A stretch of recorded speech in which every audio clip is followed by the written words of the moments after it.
Sorry, we'll just continue on that. He put forth his hand. The spear hit Cain in the upper thigh, causing blood to flow, and the fight ensued. Cain struck forth with the spear, killing Abel through the heart instantly. When this happened, the rage left him, and he threw away the spear and remorsed his actions and brought the body of Abel back to their homestead. So thus the first murder occurred at the behest of Set, and out of wrath, jealousy, and fear did this come to pass. I will say now that I have knowledge and understanding that those who are descendants of Cain all have a particular problem with their inner leg and get pain in that spot. I've seen it myself. They struggled and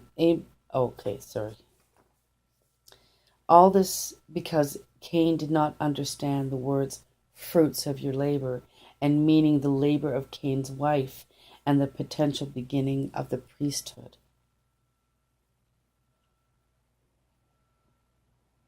And essentially because his misunderstanding of what that gift that God was actually looking for. So moving on. 4.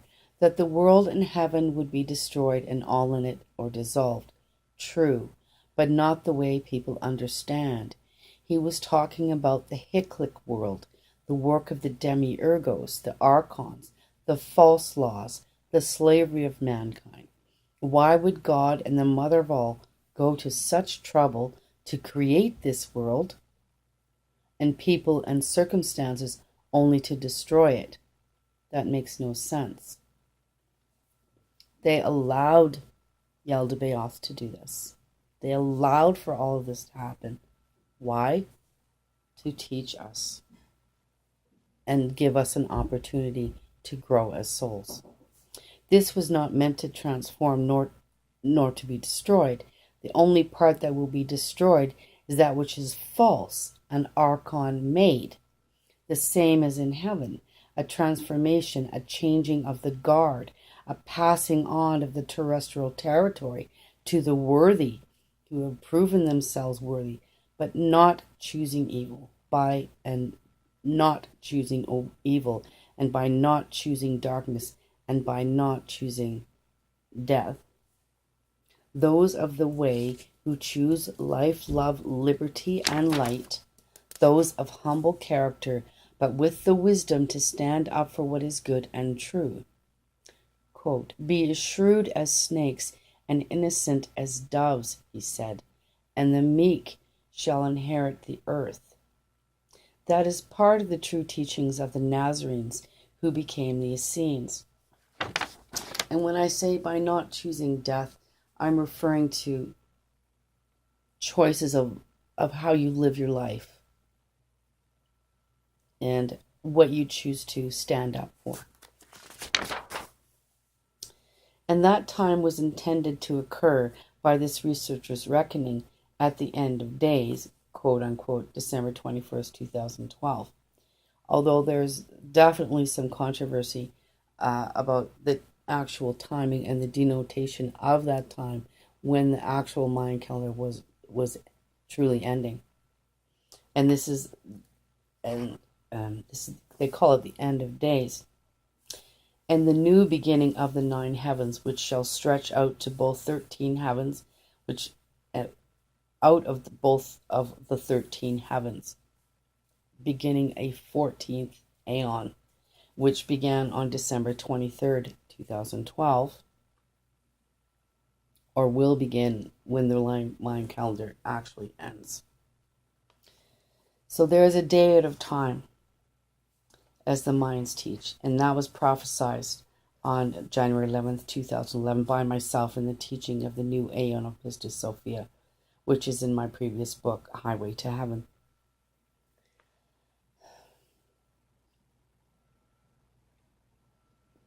And one will note that I had not read the Nag Hammadi and similarities between the channeling and the emergence of Barbarilo are striking and too similar to ignore.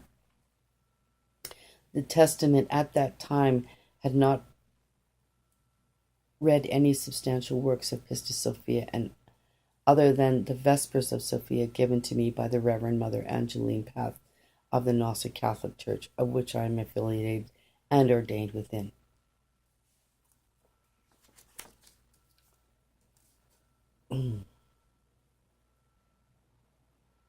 The three children of Mary are John, Joseph, and Sarah. John being the son of John the Baptist, and Mary, before he was beheaded, according to the testament of the Book of Love through Miss McGowan, and we see the true nature of John as a womanizer, a misogynist, a rebuker of feminine divinity and power, orthodox and true to that form. Yes, also a beater of women, and one who proclaimed ever his own son to be that of Jesus when it was not, and he beat Mary while pregnant several times for daring to disobey him and see her friends in Jesus, to whom she previously had been betrothed. No, his character of hatred towards the Nazarene way and its teachers, some of whom were women, the line of the Marys, comes very clear, and it is the cornerstone of the Jesuits and the Johannites, which include Opus Dei sect, and their hatred of Jesus Christ's bloodline, and their single and focused intent on wiping all their descendants from the face of the earth. This spawned the Inquisition and the witch burnings, as many of the descendants had uncanny healing abilities that Christ had, and knowledge of herbs, stones, and minerals that were passed from Mary's knowledge given to her by her protective angels and the earth spirits through their essence, through the scenes in France and the wake of Joseph, the middle child who went with Joseph of Arimathea to the Britons, who gave us the bloodline of royalty, spiritual royalty, I should put that in, of which the like we have not seen since the time of Camelot and Guinevere. And since the passings of the kingships in the early 1100s, when Henry I took the lands from William the Conqueror, and the death of Richard III, which moved the royal Plantagenets into hiding, so to no place with the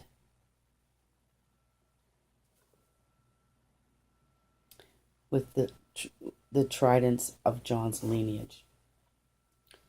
The Cathards, being descended from the line of Sarah, knew the relics of Mary and their magical quality must be kept sacred, and the relics and bloodline of Jesus, which went back to the Holy Land after his death, the second death in France, which is what the Templars found under Solomon's Temple. At least that's what was my belief, that they found some of the bones, needed to be kept from the assassins of the Johannites, and he kept their ceremonies, and the Cathars kept the ceremonies by verbal accounts, which is why when people research the Cathars, they can only find the teachings of the descendants of John the Baptist, and to be sure they have infiltrated most all of the sects pertaining to the Essenes or Nazarene way, namely the Knights Templar and the Illuminati, which was originally formed to protect the knowledge and sciences and bloodlines which the church wanted to wipe out. The priory was essentially a body of that original grouping of the Illuminati, which was the military arm that covered the military arm of the Templars. This is my understanding. They have gone underground to more select secret societies since 1313, and the work has been hidden until now.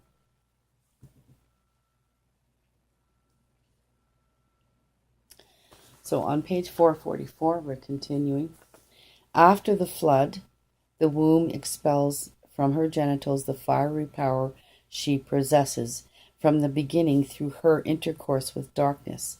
The fiery power is the demon, the deceiver, the pantocrator, who aroused the womb towards every form. Fire therefore rises and shines upon the Creator as the material form, sun, instead of the righteous one, that is the Savior and his invincible garment. Until the return of the righteous one, the archon of creation, who is the light that was corrupted, regions over the world with his members, the stars, and he, along with nature, will plan the destruction of Sodom.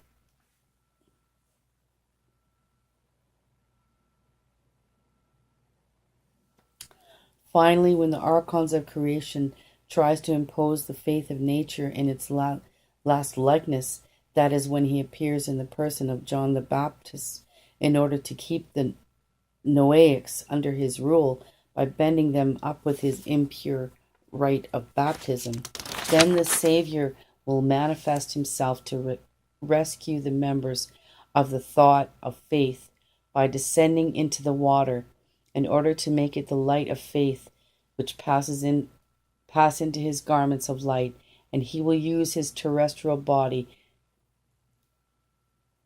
the demon Soldas. On the occasion, the Savior will be revived, and the names and passwords of the celestial Gnostics and hard to read my writing sometimes, as we entities who played a part in the creation myth that is called testimony, Johannite's presentation of the crucifixion, and the Sethian Gnosticism, and the paraphrase of Shem. So essentially what's talking about that Jesus purified the water with his own garment when John was doing the baptisms. Actually says here, his impure rite of baptism.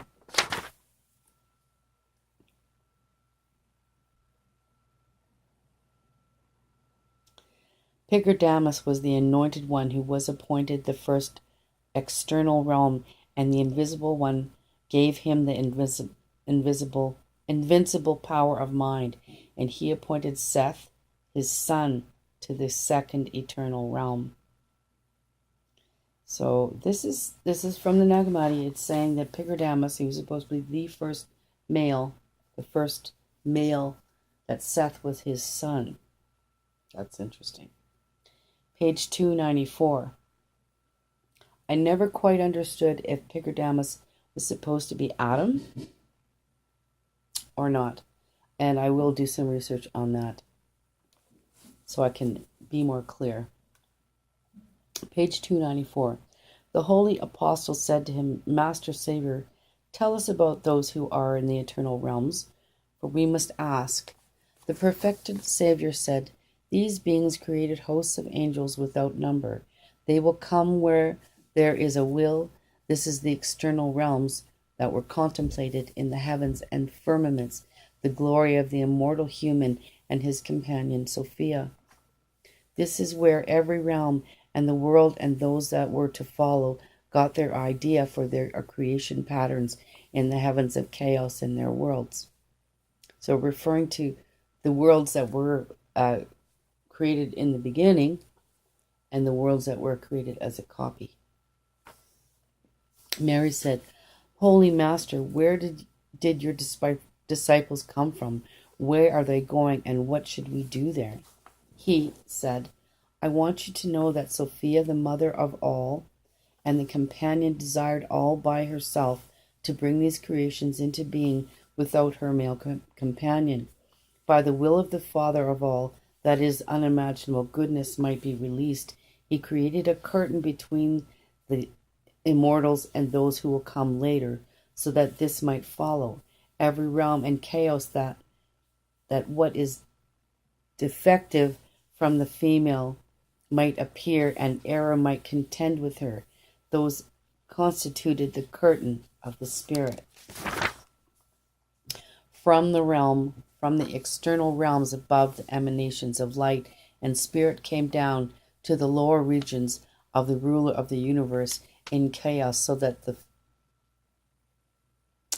the forms they shaped might appear from that droplet. This is the judgment against the chief creator Yaldabaoth. That does let revealed the forms they shape through breath as a living soul. This happened by the will of the Mother Sophia, so that the immortal humans might reassemble the garments there as a judgment against those who were robbers. I know a lot of this sounds very convoluted. It's difficult to understand, but throughout all of this, you might begin to piece together what they're trying to say and what it means and how that means for us as we're coming now into the 14th Aeon, which is, in my understanding, the 14th Aeon of Sophia. So if you have any questions, I'd like to hear them. I'm certainly going to look more into this Pigurdamas. It does sound like he is Adam, but we're not sure. Anyway, we'll carry on with some other stuff at a later time, and have a great day.